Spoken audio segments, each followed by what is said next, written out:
What's the meaning of Brad?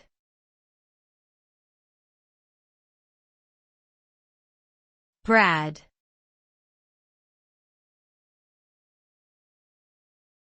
Brad.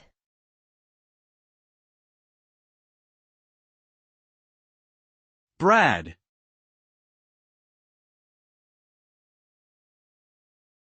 Brad.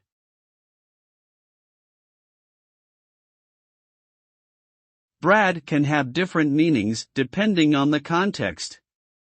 One of its common uses is as a male name, meaning broad or wide.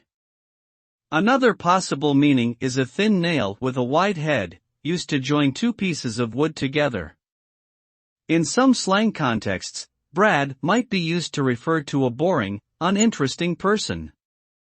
In summary, the meaning of Brad can vary widely depending on the situation, and it is important to consider the context in order to fully understand what is being referred to.